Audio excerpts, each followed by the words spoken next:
ಈ ಹರೇ ಕೃಷ್ಣ ಮಹಾಮಂತ್ರದಲ್ಲಿ ಮಂತ್ರ ಅಂತ ಬರುತ್ತೆ. ಈ ಮಂತ್ರದಲ್ಲಿ ಮನ್ ಅಂದ್ರೆ ಮನ, ತ್ರ ಅಂದ್ರೆ ತ್ರಯತೆ. ತುಂಬಾ ನೆಗೆಟಿವ್ ಯೋಚನೆಗಳಿಂದ ಕೂಡಿರೋ ಈ ಮನವನ್ನ ದೂರ ಮಾಡೋದಕ್ಕೆ ತ್ರಯತೆ ಅಂತ ಕರಿತೀವಿ. ಅದಕ್ಕೆ ಇದು ಮಂತ್ರ. ಈ ಹರೇ ಕೃಷ್ಣ ಮಹಾಮಂತ್ರವನ್ನ ಜೋರಾಗಿ ಉಚ್ಚರಿಸೋದ್ರಿಂದ ಮತ್ತೆ ಆ ಉಚ್ಚಾರಣೆನ ನಾವು ಕಿವಿಯಿಂದ ಕೇಳೋದ್ರಿಂದ ಆ ಕಿವಿಯಿಂದ ಹೃದಯಕ್ಕೆ ಮತ್ತೆ ಈ ಮೈಂಡ್ಗೆ ಹೋಗೋ ಹರಿನಾಮ ಈ ಎಲ್ಲಾ ಯೋಚನೆಗಳಿಂದ ದೂರ ಮಾಡುತ್ತೆ. ಅಂದ್ರೆ ಈ ಲೂಪ್ ಆಫ್ ಥಾಟ್ಸ್ ನ ಬ್ರೇಕ್ ಮಾಡ್ಲಿಕ್ಕೆ ತುಂಬಾ ಹೆಲ್ಪ್ ಮಾಡುತ್ತೆ. ಸೊ ಪ್ರಾಸೆಸ್ ಏನು? ಲೌಡ್ಲಿ ಚಾಟ್ ಅಂದ್ರೆ ಜೋರಾಗಿ ಉಚ್ಚರಿಸಿ ಮತ್ತೆ ಅದನ್ನೇ ಕೇಳಿ ಅಟ್ಲೀಸ್ಟ್ ಫಾರ್ ಸಮ್ ಟೈಮ್ ನಾವೇನ್ ಮಾಡ್ತಾ ಇದೀವಿ, ಈ ಮೈಂಡ್ ನ ಬೇರೆ ಯೋಚನೆಯಿಂದ ಭಗವಂತನ ಯೋಚನೆಗೆ ತಿರುಗಿಸ್ತಾ ಇದೀವಿ. ಅಂದ್ರೆ ಇಂಡೈರೆಕ್ಟ್ಲಿ ಆ ಲೂಪ್ ನ ಹೊಡಿತಾ ಇದೀವಿ.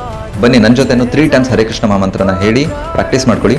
ಹರೇ ಕೃಷ್ಣ ಕೃಷ್ಣ ಕೃಷ್ಣ ಹರೇ ಹರೇ, ಹರೇ ರಾಮ ರಾಮ ರಾಮ ಹರೇ ಹರೇ, ಹರೇ ಕೃಷ್ಣ ಕೃಷ್ಣ ಕೃಷ್ಣ ಹರೇ ಹರೇ, ಹರೇ ರಾಮ ರಾಮ ರಾಮ ಹರೇ ಹರೇ, ಹರೇ ಕೃಷ್ಣ ಕೃಷ್ಣ ಕೃಷ್ಣ ಹರೇ ಹರೇ, ಹರೇ ರಾಮ ರಾಮ ರಾಮ ಹರೇ ಹರೇ. ಸೊ ಈ ಹರೇ ಕೃಷ್ಣ ಮಹಾಮಂತ್ರ ಸೈಂಟಿಫಿಕಲಿ ಪ್ರೂವನ್ ಮತ್ತೆ ಫಿಲಾಸಫಿಕಲಿ ಪ್ರೂವನ್ ಮತ್ತೆ ಗ್ರೇಟ್ ಆಚಾರ್ಯಸ್ ಇಂದ ಪ್ರಿಸ್ಕ್ರೈಬ್ಡ್ ಆಗಿದೆ. ಸೊ ನೀವು ಅನ್ಹೆಸಿಟೇಟ್